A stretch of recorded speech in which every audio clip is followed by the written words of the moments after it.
महोदय, मैं अपने बोलने से पहले अपने दल के नेताओं को धन्यवाद देना चाहता हूं, आभार प्रकट करता हूं कि उन्होंने ये सामान्य चर्चा में, बजट के सामान्य चर्चा में मुझे बोलने का प्रथम अवसर दिया है। शहर से ही मैं गांव का किसान हूं, गांव में पैदा लिया, गांव में पला, गांव में बढ़ा। किसी तरह से राजनीति के धारा में चलते चलते यहाँ तक मैं पहुँच गया। लेकिन जब कभी मैं खड़ा होता हूँ तो मेरी नज़र वहीं रहती है। चौधरी चरण सिंह जब भारत के प्रधानमंत्री बने तब भी उन्होंने मुझे एक बार कहा था कि हुकुमचंद, भारत का प्रधानमंत्री हूँ, लेकिन दिन में एक बार मेरी नज़र अपने गांव में चली जाती है। वही कच्ची दीवार, फूस का छप्पर, वही कच्चा कुआं, वही गाय, वही भैंस, वही बकरी, वही ज्वार, वही बाजरा। तो जो जहाँ से पैदा लेके आता है, जिस संस्कार में पलता है, आप तो संस्कृत के भी विद्वान हैं अध्यक्ष जी, मनुष्य सब कुछ भूल जाएगा, लेकिन जिस संस्कार में पला है या बढ़ा है वो कभी भूल नहीं सकता है। तो मैं तो उसी संस्कार में पला हूँ, बढ़ा हूँ। मैंने गोबर देखा, मैंने बकरी की गिनती की, मैंने भैंस की गिनती की। अब संजोग से लोकसभा में आया हूँ तो वो आंकड़े की गिनती करनी पड़ती है। Fiscal deficit, revenue deficit. अब मेरे जैसा आदमी उसमें उलझ जाता है कि बकरी गिनूं कि भैंस गिनूं कि डिफिसिट गिनूं। यहाँ आके डेफिसिट गिनो, वहाँ बाद में गिनो। और हम तो केवल वही खोजते हैं। जैसे युद्ध के बाद, सीता माता के साथ युद्ध जीतने के बाद, लंका विजय के बाद, जब बानर भालू के बीच में मणि की माला वितरित की जा रही थी तो वो सब दाने को तोड़ तोड़ के बंदर देख रहे थे। सब हंस पड़े बड़े लोग कि आखिर बंदर बंदर तो है, ये माले क्यों तोड़ रहा है। पूछा कि तुम इस दाने को क्यों तोड़ रहे हो? तो कहा मैं इस हर दाने में सीताराम की मूर्ति देखना चाहता हूँ, और जिस दाने में सीताराम की मूर्ति नहीं हो मेरे लिए निरर्थक है। तो मैं तो बजट के हर पन्ना को पढ़ता हूँ तो देखता हूँ इसमें किसान कहाँ है, इसमें मजदूर कहाँ है, इसमें गांव कहाँ है, इसमें हमारे गाय भैंस के चारा दाना का कुछ है कि नहीं है, इसमें मेरे गांव की जो गरीब औरतें हैं जो खेत में काम करती हैं, पसीना बहाती हैं, मिट्टी पानी में सड़ती हैं, उनके शरीर से बदबू निकलता है। जीवन में कभी एक बार भी उनको लक्स और कौन रेक्सोना साबुन, कौन ये लिपस्टिक पाउडर, ये छूने का, देखने का अवसर नहीं मिलता है। क्या उसकी दुनिया को इन्होंने देखा था? मैं उन्हीं से पूछना चाहता हूं। अब तो बड़ी बड़ी बात करते हो, आगे दिन पीछे गए, गुरु से किया न है तब पछतावा होत क्या, चिड़िया चुग गई खेत। जिस समय गांव को देखना था, किसान को देखना था, मजदूर को देखना था, गरीब को देखना था, पिछड़ा को देखना था, दलित को देखना था, गांव की सड़कों को देखना था, गलियों को देखना था, कुआं को देखना था, आपने देखा क्या? आप तो देखते रहे कहीं। ये दो हिंदुस्तान, एक हिंदुस्तान में दो हिंदुस्तान आपने बनाया। एक है भारत, एक है India, that is called Hindustan. आपने बनाया ना। मैं आज भी कहता हूं, अगर मेरे गांव के किसी को उठावे, आंख में पट्टी बांध दे, हिंदुस्तान के कहीं भी, उड़ीसा हो, बंगाल हो, कहीं हो, किसान को लावे, गांव में आंख पर पट्टी बांध दे और एक बार इंडिया गेट पर उसकी आंख को खोल दे, उसको लगेगा कि हम स्वर्ग में चले आए, कि बैकुंठ में चले आए, कि इंद्रपुरी चले आए। इतना का अंतर है। मैं 1977 में एमएलए बन के आया, इंडिया गेट के किनारे पैदल टहल रहा था, एक बड़ी गाड़ी में एक बड़ा कुत्ता जा रहा था, वो अपने मुंह को निकाल के जी लपलपाते जा रहा था। मैं गांव का आदमी खड़ा होकर सोचने लगा कि कुत्ता जरूर कुछ कह रहा है। मैं एमपी था, कभी दिल्ली देखा नहीं था, मेरे अंदर से आवाज आई कि कुत्ता कह रहा है क्या है, तू गांव का किसान, गरीब, मजदूर, पिछड़ा, दलित, तू क्या जन्म लेके करने आया है? तुझसे मैं सौभाग्यशाली हूं। देख, मैं ठंड गर्म गाड़ी में बैठा हूं, केक खाता हूं, ऑमलेट कटलेट खाता हूं, गद्दे पर सोता हूं। तुमने देखा हिंदुस्तान, तुमसे अच्छा मैं हूं। उस दिन मुझे लगा कि इस हिंदुस्तान के बड़े लोगों के कुत्ते भी मुझसे अच्छी जिंदगी जी के रहे हैं और मुझे उस जिंदगी से भी बदतर जिंदगी जिलाने वाले कोई नहीं है, आप हैं। राज किया है आपने। मैं आंदोलन किया, जेल में गया, जेल में सराया। आज भी पूर्वा हवा चलती है तो आपके पुलिस की लाठी से जो हड्डी में चोट है वो कहीं ना कहीं दर्द करने लगता है। तब मुझे ऐसा एहसास होता है कि जिस राज में मुझे इतना कष्ट मिला था, अगर मेरा बस चले तो उस राज को सदा सर्वदा के लिए हिंदुस्तान से उखाड़ के गया जी में जाके पिंडदान कर दूं, जो फिर निकलने न पाए। क्या बात करते हैं साहब? आपसे मैं आखिर में नहीं जाऊंगा। आप योजना आयोग की बात कर रहे थे, मैं अपने गुरु डॉक्टर लोहिया की बात को आपके सामने मैं दिखाना चाहूंगा। मैं नहीं बोलता, मुझे तो उन्होंने दृष्टि दी थी। इसी लोकसभा में 6 सितंबर 1963 को एक बहस हुई थी, ख्याल रखिएगा, जिस बहस ने पंडित नेहरू को भी हिला दिया था। वो बहस थी 3 आना बनाम 15 आना का। लोहिया ने कहा था, मैंने 27 करोड़ हिंदुस्तान के लिए 3 आने रोज की आमदनी कही, प्रधानमंत्री ने 15 आने रोज की और योजना मंत्री ने 7.5 आने रोज की। अब प्रधानमंत्री और योजना मंत्री आपस में निपट लेंगे कि दोनों में कौन सही है।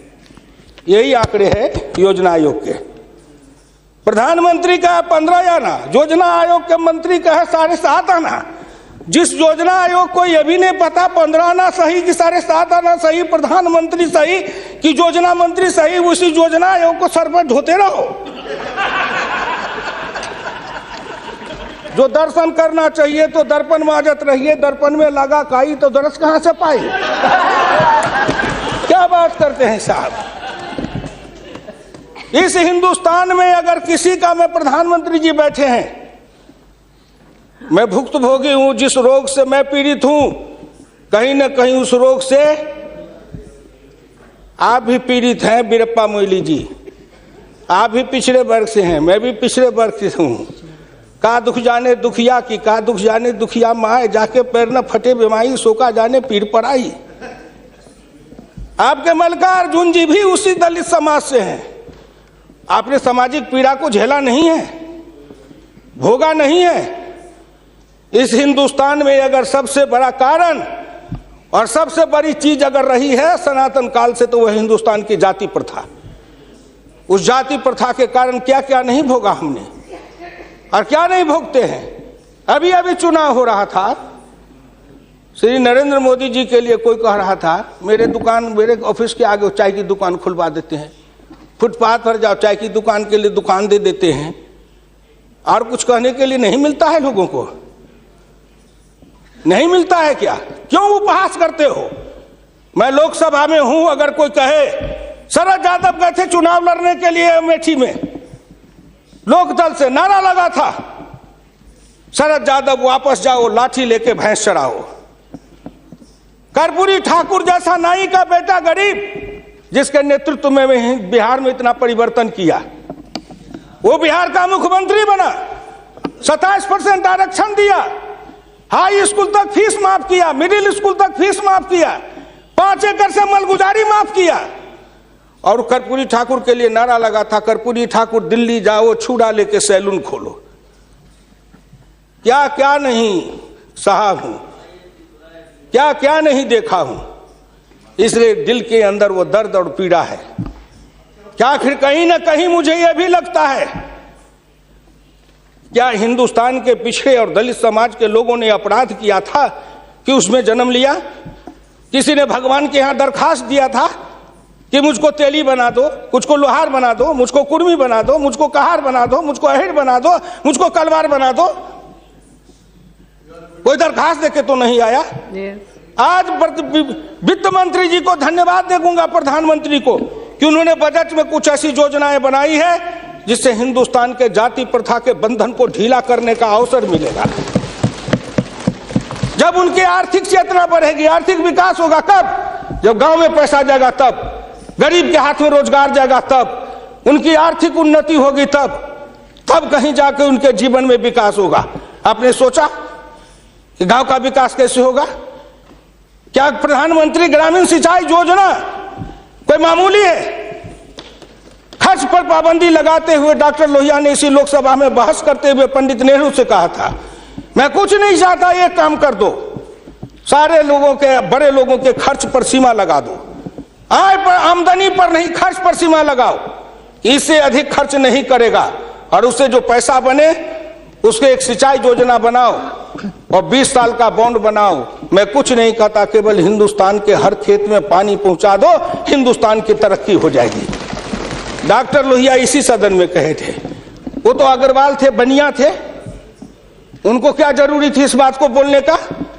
लेकिन मैं कहता हूं कि हिंदुस्तान के गरीब, निर्धन, निर्बल और पिछड़ों का इस युग में अगर एकमात्र राजनीतिक मसीहा पैदा कोई लिया तो डॉक्टर राम मनोहर लोहिया थे, जिन्होंने जगाया, नेतृत्व को पैदा किया गांव के गली से। इसलिए मैं आपसे विनम्र प्रार्थना करना चाहता हूं कि अगर प्रधानमंत्री ग्रामीण सिंचाई योजना से हर खेत को पानी, हर हाथ को काम, दीनदयाल उपाध्याय जी ने कहा, डॉक्टर लोहिया ने कहा, 1 बीघा खेत और 1 गाय, अपनी खेती अपनी राय। हम तो ये लड़ते आ रहे हैं और आज वो सपना साकार हो रहा है। इसलिए मैं आपसे विनम्र प्रार्थना करना चाहूंगा कि सवाल है दृष्टि का, दिशा का और संकल्प का। आपकी दृष्टि कुछ और थी, अब दृष्टि बदली है।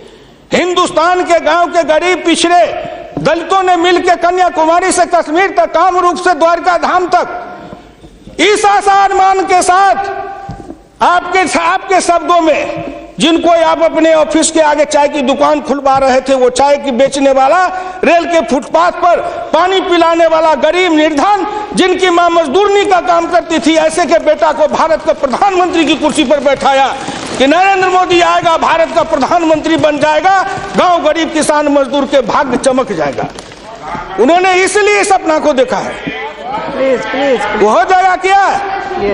ये 9 महीना में हो जाएगा। आप नेता बोलते थे, मैं सुन रहा था, मुलायम सिंह आदरणीय बोल रहे थे, मेरे साथी हैं, बरसों तक समाजवादी आंदोलन में लड़े, कि 9 महीना में तो बच्चा पैदा हो जाता है। मैंने कहा कितनी वैज्ञानिक बात कर रहे हैं, ये तो वैज्ञानिकता है, प्रकृति का नियम है, 9 महीना में बच्चा पैदा होता है। लेकिन जो बच्चा पैदा होता है, क्या वो बच्चा 9 महीना में फिर बच्चा पैदा कर देगा क्या?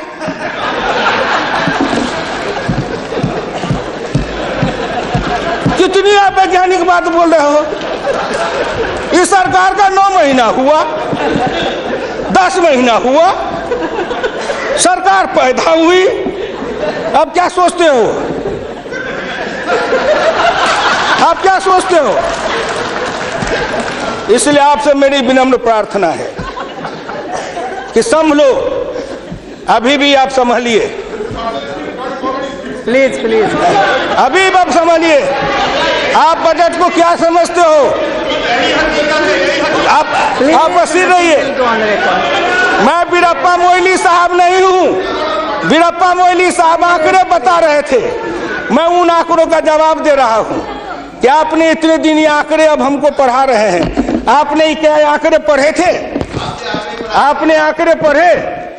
1951 में किसान थे 71.9%, 211 आपका राज, घट के हो गए 45.10 पॉइंट, 26.08 पॉइंट, किसान गायब हो गए।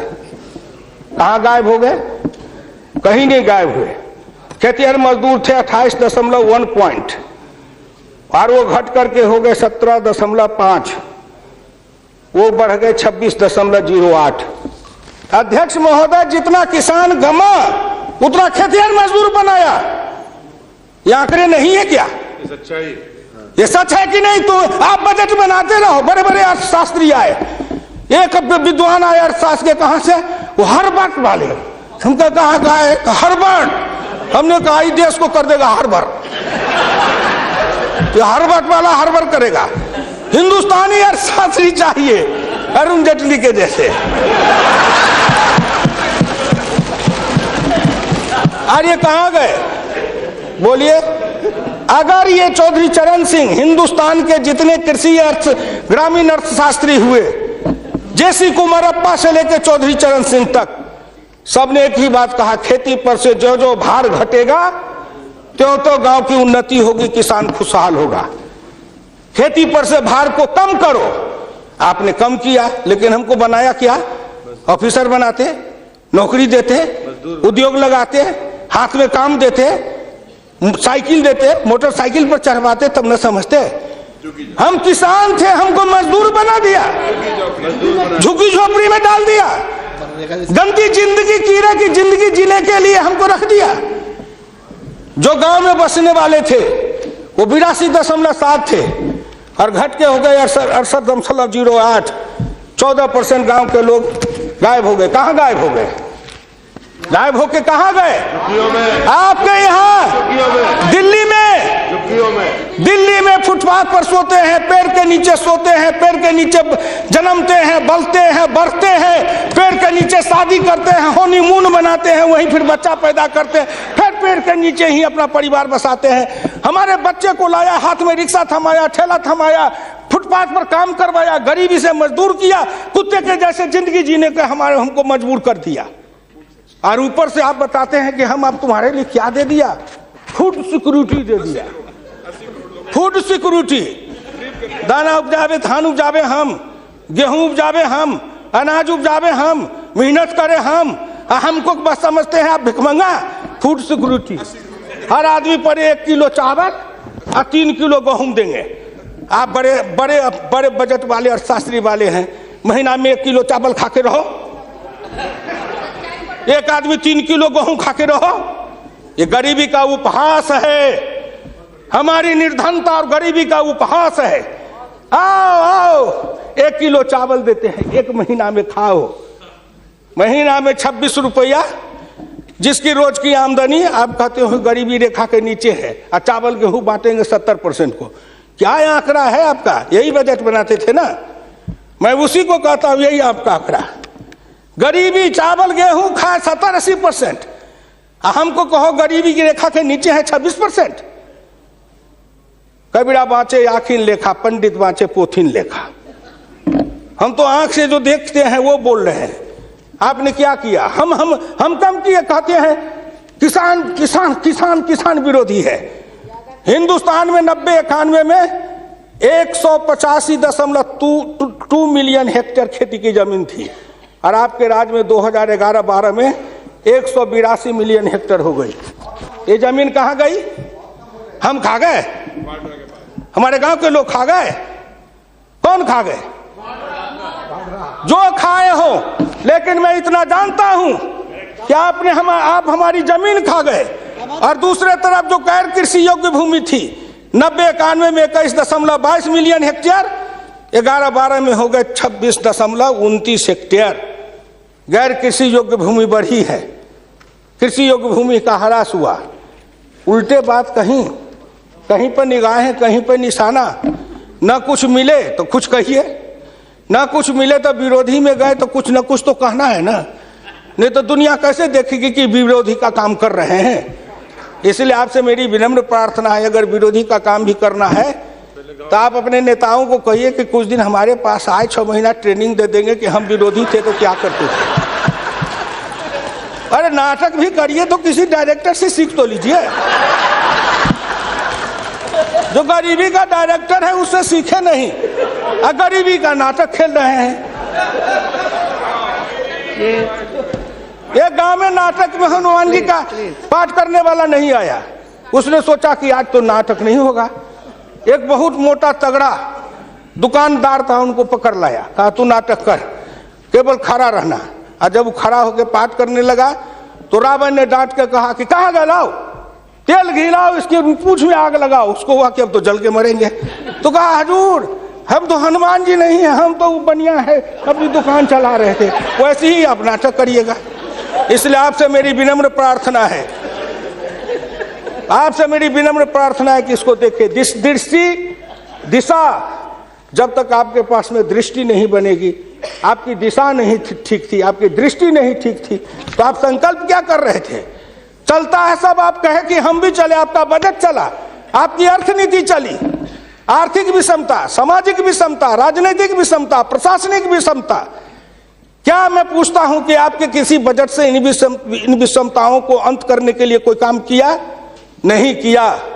इसलिए हमारे गुरु डॉक्टर लोहिया कहते थे कि हिंदुस्तान में जब तक जाति प्रथा है और जब तक इस जाति प्रथा का रोग रहेगा तब तक हिंदुस्तान का कल्याण नहीं होगा। भ्रष्टाचार के पीछे भी जाति प्रथा है। कोई माननीय प्रधानमंत्री बैठे हैं, हिंदुस्तान के अंदर किसी को अगर चाहेंगे कुछ कर दे, प्रधानमंत्री रहते हुए क्या है जो कर देंगे? जिस जात का सरकारी नौकर होता है, मैं भी इतने दिन तक 54 वर्ष रह के देखा, मंत्री रह के देखा, जिस जात का सरकारी नौकर, उसके ऊपर कलम उठाइए तो उसके जात का न जाने कहां से कहां सभी जगह से लोग आ जाते हैं उसको बचाने के लिए। जात पर हमला, अगर किसी बेईमान पर हमला है तो जात पर हमला, किसी भ्रष्टाचारी पर हमला है तो माना जाता है जात पर हमला है। इस जात को तोड़ने के लिए सबसे बड़ा कदम उठाना पड़ेगा। मैं वित्त मंत्री जी को धन्यवाद देता हूं, प्रधानमंत्री जी को, कि कुछ योजनाएं ऐसी आई हैं, लेकिन मैं एक प्रार्थना करूंगा। हमको कहते हैं कि आरक्षण की बात मैं कहता हूं शुरू दिन से, सदन सहमत हो और आप भी सहमत हो तो प्रधानमंत्री जी से कहूं कि तुरंत लागू करिए, लेकिन इसमें सहमति का सवाल है, राष्ट्रीय सहमति, सदन की सहमति, आपकी सहमति। सब आरक्षण मेरा खत्म कर दीजिए, लेकिन एक कर दीजिए, सरकारी नौकरी और सरकारी सेवा, इन दोनों के लिए अंतर जातीय विवाह को अनिवार्य करिए।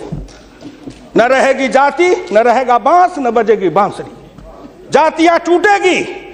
अंतर जातीयता के कारण हिंदुस्तान में एक जाति बनेगी, वह जाति बनेगी भारतीय, वह जाति बनेगी मानव जाति। इन जातियों के रेखा को तोड़िए। इसके लिए अगर कर सकते हैं तो आप सहमत है तो बोलिए। आप कहते हैं गरीब और अमीर मिटा देंगे, लेकिन न्यूनतम और अधिकतम की रेखा तय कर यह सरकार करना चाहे, नरेंद्र मोदी जी चुटकी में कर देंगे, क्योंकि इनका क्या बिगड़ेगा? इनका कुछ नहीं बिगड़ेगा। नरेंद्र मोदी जी अगर न्यूनतम और अधिकतम की रेखा तय करेंगे तो इनका कुछ जाएगा, न परिवार का जाएगा, न बाल बच्चे का जाएगा, किसी का कुछ नहीं बिगड़ने वाला है।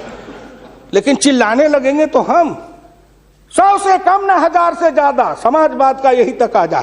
बड़े समाजवाद की बात करते हैं, मैं ज्यादा समय नहीं लूंगा, मैं इनको समाजवाद की बात अपने गुरु डॉक्टर लोहिया की पढ़ के सुना दूंगा। और हमारे कुछ समाजवादी हैं, अब वो तथाकथित समाजवादी हो गए हैं, समाजवादी तो रहे नहीं लेकिन तथाकथित हैं। आप मुझको कह देंगे कि आप भाजपा में चले गए, मैं भाजपा में क्यों आऊं? आपके ऐसे दल बने, इस दल के टुकड़े 1000 हुए, कोई यहाँ गिरे कोई वहां गिरे, मैं कहाँ दौड़ा फिरता, मैं चला आया भाजपा में। मैं भारतीय जनता पार्टी के नेताओं को धन्यवाद देना चाहता हूँ कि हुकुमदेव नारायण 3 बरस से ज्यादा किसी पार्टी को दुरुस्त नहीं रहने देता था। आज 20 बरस से भारतीय जनता पार्टी में अटल अटक खड़ा हूँ।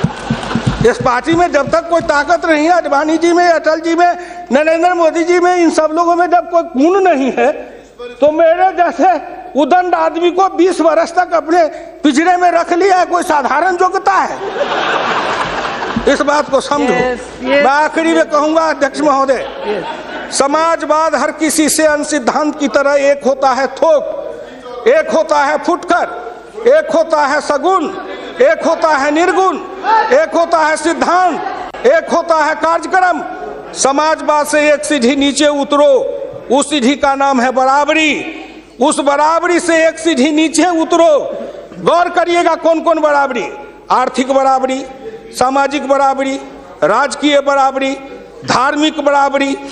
उससे एक सीढ़ी और नीचे उतरो, तब उसके बाद आएगी समता, संपूर्ण समता, संभव समता। तब एक सीढ़ी और नीचे उतरो, तब अधिकतम और न्यूनतम की सीमा लगाओ। ये धार्मिक बराबरी की भी बातें भी की गई है।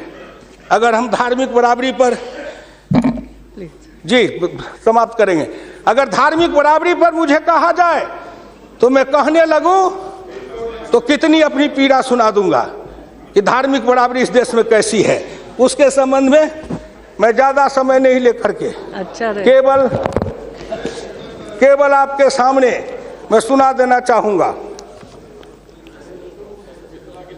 समन्वय दो तरह का होता है, एक दास का समन्वय, एक स्वामी का समन्वय। मैं नहीं कहता, महान समाजवादी अर्थशास्त्री डॉक्टर लोहिया ने इसी सदन में 26 मार्च 66 को कहा था। गौर से शब्दों को सुनिए। समन्वय दो तरह का होता है, एक दास का समन्वय, एक स्वामी का समन्वय। पिछले 1000 बरस के इतिहास से हिंदुस्तान ने स्वामी का समन्वय नहीं सीखा, वह एक दास का समन्वय रहा है। मैं तो श्री नरेंद्र मोदी जी सरकार से कहूंगा कि 1000 साल से भारत दास भाव से सांस्कृतिक समन्वय में रहा है। अगर वो स्वामी भाव का समन्वय में भारत आना चाहता है तो क्या अपराध है। इसलिए उन्होंने कहा इस संबंध में मैं खाली परदेशियों को ही दोष नहीं देता, उनके सबब से जितने भी इतिहासकार हैं वे सभी जहर में बिल्कुल घुल जाते हैं। आज भारत के 2 इतिहास के स्कूल हैं, एक डॉक्टर ताराचंद, एक डॉक्टर मजुमदार, एक और है जो दोनों के दोनों इसी समन्वय धारा के हैं, विविधता धारा के हैं। भारत क्या है उसको भूलकर भारत के जो विभिन्न अंग है उनकी तरफ निगाह चली जाती है। क्या बात करते हैं साहब। तो इससे मेरी विनम्र प्रार्थना है सदन से, अध्यक्ष महोदय, मैं हाथ जोड़ के प्रार्थना करता हूं सदन से भी, और इस लोकसभा के चैनल को हिंदुस्तान के करोड़ों लोग देख रहे हैं। मैं उन गांव के गरीबों, किसानों, मजदूरों से कहता हूं, गांव गरीब, मजदूर, किसान, पिछड़ा, दलित और नौजवान, मिलके देश बनाओ, आओ देश बनाएंगे। और नरेंद्र मोदी के प्रधान रहते हुए एक बार नहीं, अगर हिंदुस्तान में आपने जितने दिन रहा, एक बार में तो थोड़ी सी रेखाएं बनाई जाएगी, दूसरे बार में मिट्टी डालेंगे, तीसरे बार में तब न पिचिंग करेंगे।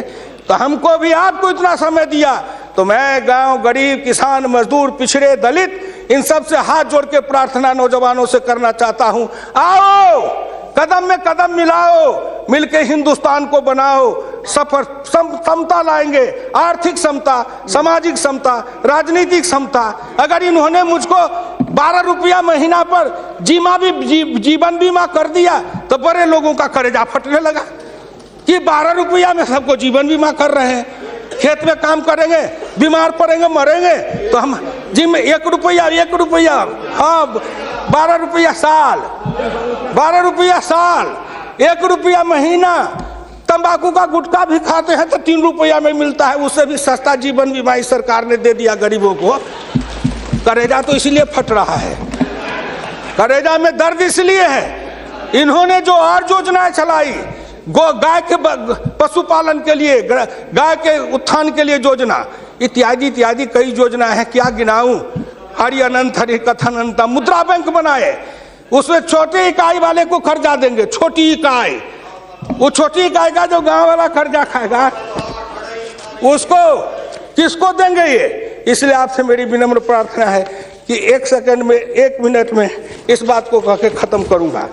राष्ट्रीय नमूना सर्वे के मुताबिक देश में 5.70 करोड़ उद्यमी हैं, इनमें 11 लाख करोड़ रुपए की पूंजी लगी हुई है, इनसे 12 करोड़ लोगों को रोजगार मिल रहा है। लेकिन इस क्षेत्र के उद्यमियों को पूंजी में कर्ज का हिस्सा केवल 4% है, जबकि अनुमान के अनुसार बीते 22 वर्षों में बड़े उद्योग में 50 से 60 लाख करोड़ रुपए की पूंजी लगी हुई है, इनसे मात्र 22 लाख लोगों को रोजगार उपलब्ध है।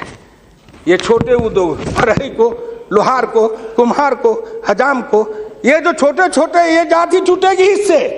जाति आधारित हिंदुस्तान में पेशा है, और पेशा के आधार पर जाति बनाया गया। अब इन रोजगार के जरिए उनके हाथ को काम देंगे, उन छोटे उद्यमियों को रोजगार देंगे। इनके कलेजा में दर्द हो रहा है कि नरेंद्र मोदी आया है, मुद्रा बैंक बनाएगा, गांव के गरीबों के हाथ में रोजगार जाएगा।